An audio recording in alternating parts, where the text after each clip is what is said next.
And welcome back, sages and witches alike, to Let's Play Bayonetta 2. As you've probably noticed, this is going to be a very short video, as Chapter 6 is the shortest chapter in the game, but we won't be without things to do. As always, let's first stop off at Rodin's, and I believe we've heard everything interesting that he has to say, so I'll just skip past it.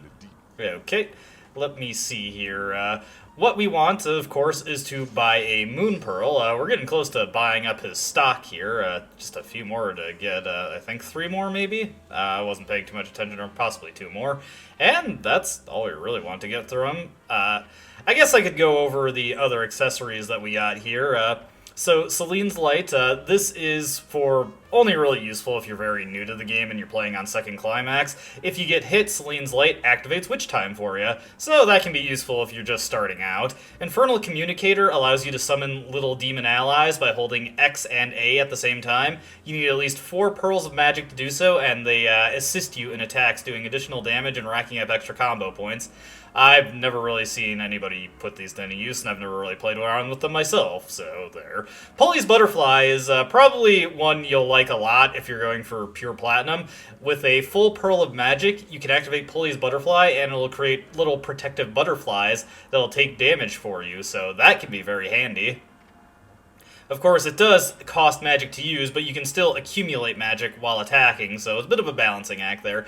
Gaze of Despair is an accessory that was much more useful in Bayonetta 1. This permanently puts all enemies in an enraged state, as if you had taunted them. This allows you to rack up more combo points and magic off of them, but in Bayonetta 2, this has a pretty critical drawback in that it generates much shorter amounts of witch time, often less than half a second, so Gaze of Despair, not quite as useful as it was in Bayonetta 1, because, you don't have a mode where witch time is just disabled altogether, and generally speaking, you're going to get more combo points off of activating witch time than you would get out of Gaze of Despair, though if you're trying to build up magic, it can be useful for that, and, just stock that for later fights.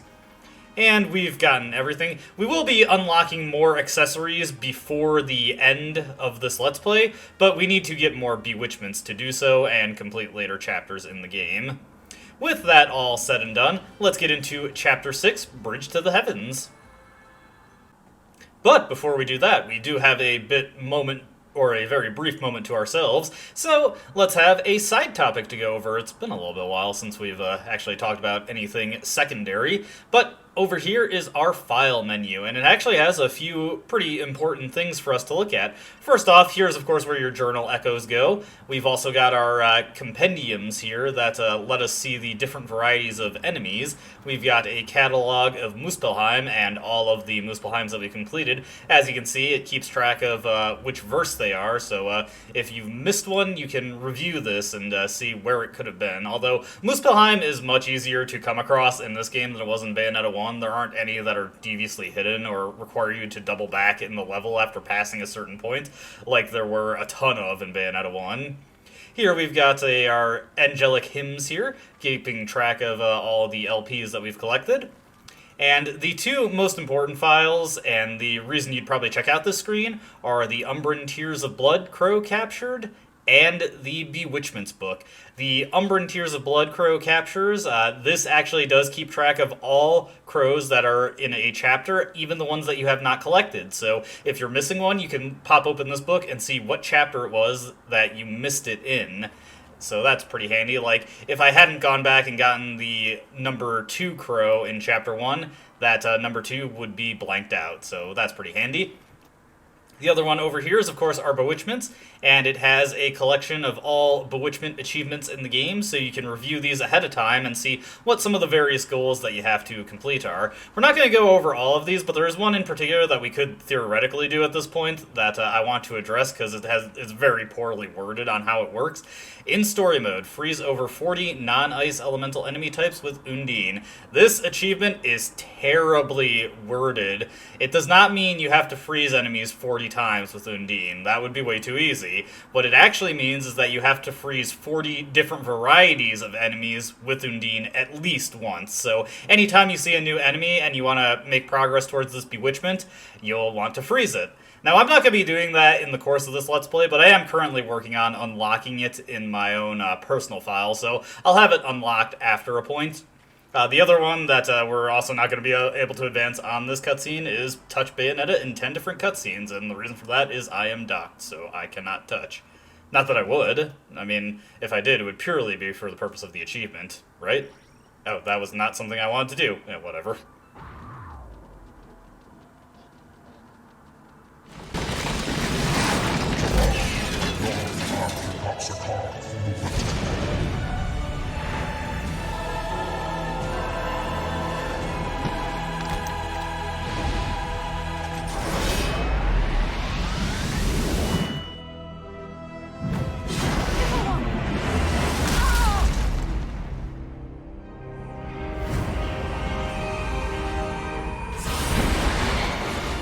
And the reason chapter 6, sorry, is so short is that it is another boss-only chapter. Saying that's just going to make me take him there. After I've taken care of my business, of course. Okay, so just letting the dialogue go there, but yes, another boss-only chapter. This is Valiance, the upgraded version of Valor, I suppose, and this is another flying battle, so like all flying battles, it's mostly just really busy visually, so that's likely going to be the situations where you take the hit there. If you're wondering why I used that moon lollipop at the start, I was playing Silent Hill earlier today, so I thought I had to use the D-pad to move. Love playing vastly different games and getting my controls all mixed up. Anyways, Valiance has a bunch of instances where he'll fly out of the level, and he'll either launch a normal attack at you, or he'll have this torture attack that you need to counter. You gonna go for anything, buddy? Yeah, the worst is when he does that spinning Beyblade attack constantly. It's just, you don't get good opportunities to hit him while he's doing that. This is what you want to see, is him just swiping at you with the sword. You know, the falling shaft thing here, anytime I see a fight like this in video games, it is so silly, but it always reminds me of Phase 2 of the Chicken Walker fight in Earthworm Jim, where Jim's falling down the shaft with the walker.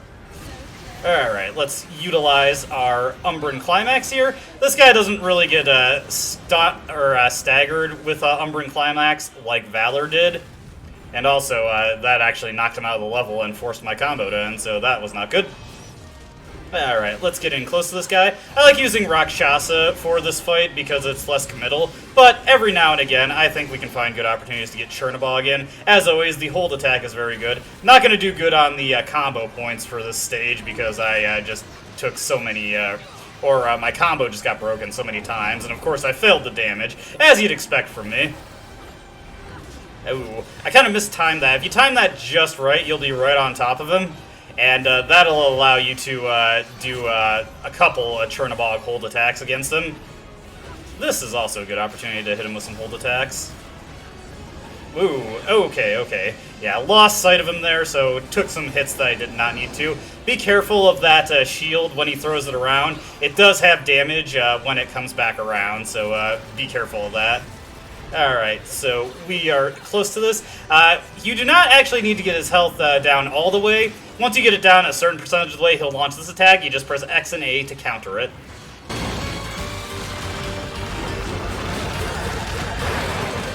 I don't think you'll be able to get a new one of